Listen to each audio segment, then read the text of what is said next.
दोस्तों वैसे खाली पीली को रिलीज़ होकर बहुत दिन हो गए हैं। 2 अक्टूबर को ये फिल्म रिलीज़ हुई थी। Z5 और जी प्लेक्स पर एक नया प्लेटफॉर्म जी ने शुरू किया है जी प्लेक्स नाम से, जहाँ पर कुछ पैसे पे करके, जैसे टिकट के पैसे हम पे करते हैं थिएटर में जाने के लिए, उसी प्रकार से कुछ पैसे घर पर बैठकर पे करके फिल्म देख सकते हैं।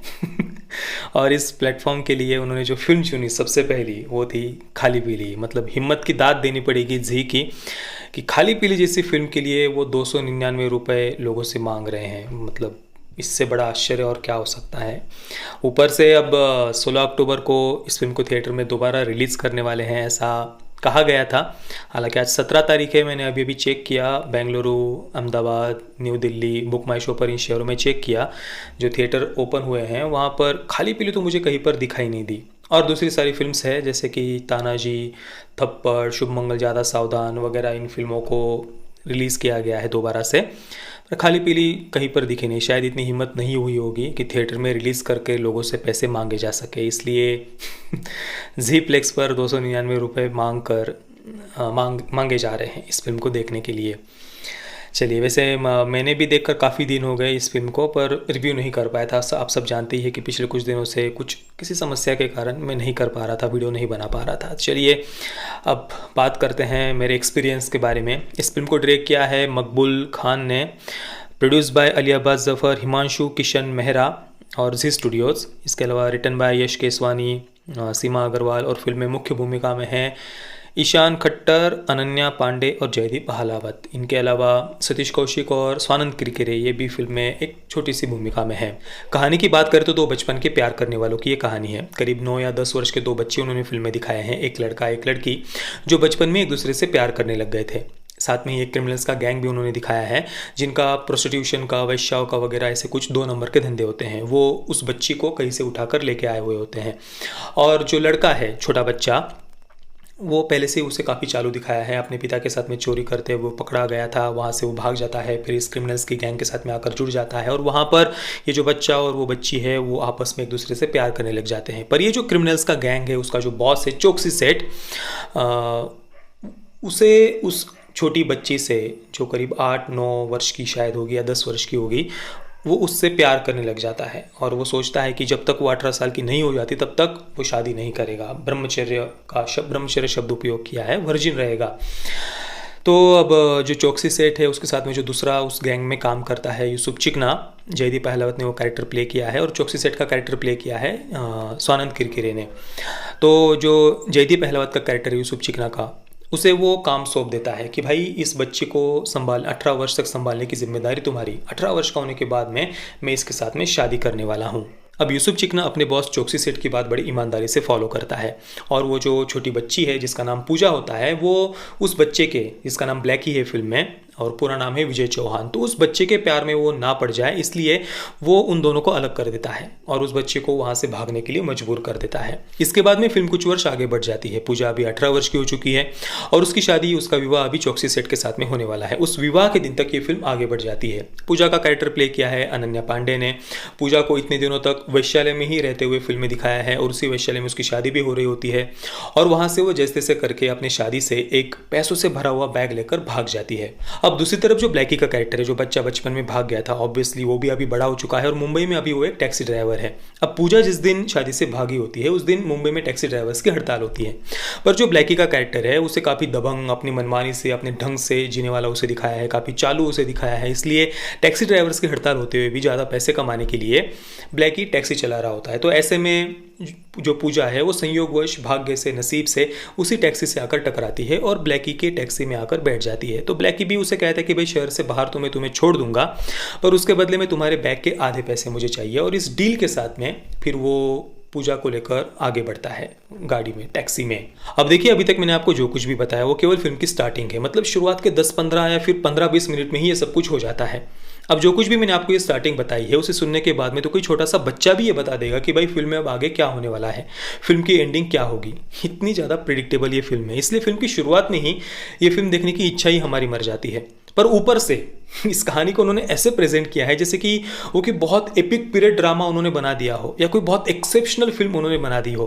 फिल्म की शुरुआत में बड़े बड़े कैपिटल लेटर्स में इतने मंथ अर्लियर, इतने मंथ बाद में, इतने घंटे पहले, इतने घंटे बाद में, इतने दिन पहले, उतने दिन बाद में, ऐसे बड़े बड़े कैपिटल लेटर्स में बार बार बार बार उन्होंने बताया है, जैसे कि कोई बहुत कंफ्यूजिंग कहानी वो हमें बता रहे हो और जैसे ऑडियंस कुछ समझ ही नहीं पा रही हो।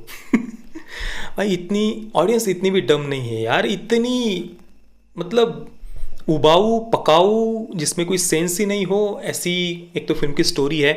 80-90 के दशक की भी फिल्म में इसको नहीं कह सकता हूँ, उस समय भी काफ़ी बढ़िया फिल्में बनती थी। हालांकि इसकी कहानी है 70, 80, 90 के दशक की जैसी इसकी कहानी है, पर उस समय की फिल्मों में कम से कम ऐसी कहानी के साथ में एक फैमिली ड्रामा होता था, कुछ ढंग से कैरेक्टर डेवलपमेंट होता था, कुछ और भी अलग अलग कैरेक्टर्स फिल्म में जोड़े हुए होते थे, कई सारे अलग अलग सब प्लॉट्स होते थे, कोई अच्छा सा एक फैमिली वैल्यूज़ का मैसेज होता था और भी कई सारी बातें उसके साथ में दिखाई जाती थी।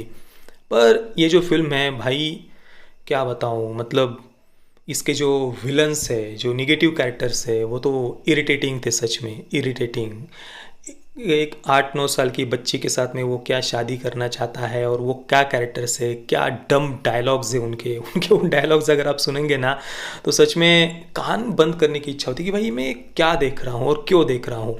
ऊपर से जो फिल्म के लीड कैरेक्टर्स हैं ईशान खट्टर और अनन्या पांडे, बाप रे बाप, इतनी ओवर एक्टिंग, इतनी ओवर एक्टिंग। फिल्म का जो एंट्री का सीन है, शुरुआत का ही जो सीन है, ओपनिंग सीन ईशान खट्टर का, बाप रे इतनी ओवर एक्टिंग, और वो बिल्कुल भी जचता नहीं, ना ही उसकी बॉडी लैंग्वेज पर, ना ही उसकी पर्सनैलिटी पर, ना ही ईशान खट्टर उसके चेहरे पर, वो जचता ही नहीं बिल्कुल। ज़बरदस्ती की ओवर एक्टिंग, और जो एक्शन सीक्वेंसेस है वो तो देखे ही नहीं जाते, सच में देखे ही नहीं जाते।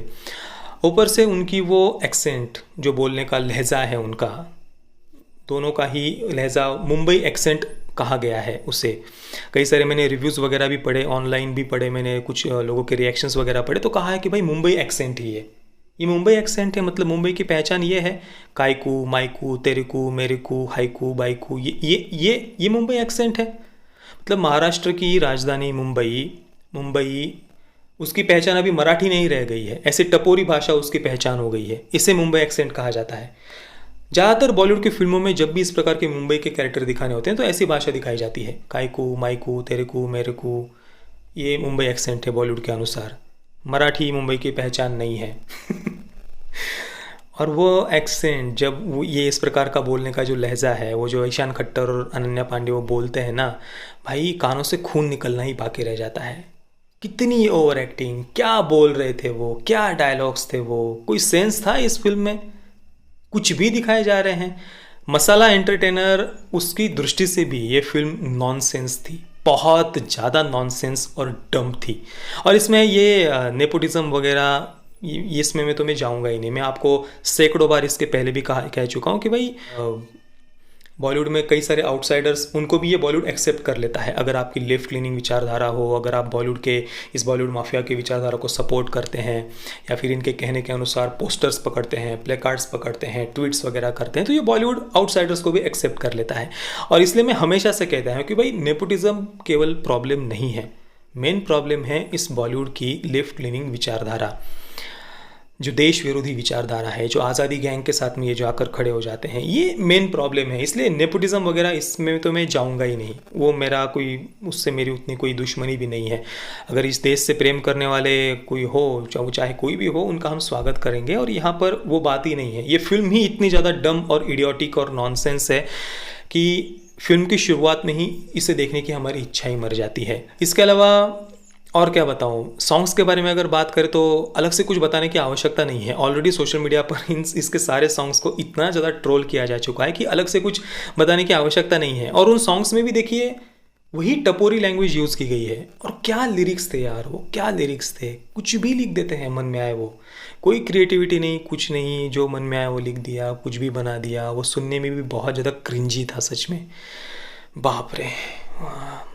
क्या रेटिंग दे इसको? मैं खाली पीली को दूंगा 0/10 स्टार्स यार। उससे मतलब अब जो चीज़ हमें टॉर्चर करती है उसे तो 0 से भी कम दिए जाने चाहिए, पर चलो 0/10 स्टार्स। पेरेंटल गाइडेंस की बात करें तो सेक्स और न्यूडिटी तो नहीं है, वायलेंस तो डायरेक्टली ऐसा थोड़े बहुत एक्शन सीक्वेंसेस वगैरह है, पर मुझे नहीं लगता कि बच्चों के साथ में ये फिल्म देखी जानी चाहिए। खुद भी हो सके तो दूर रहिए। और वैसे भी आप में से बहुत सारे मित्रों ने तो शायद देख ली होगी, तो आप अगर आपने देख ली है तो आपका एक्सपीरियंस कैसा रहा मुझे आप नीचे कमेंट में ज़रूर बताइए। जय श्री राम, वंदे मातरम।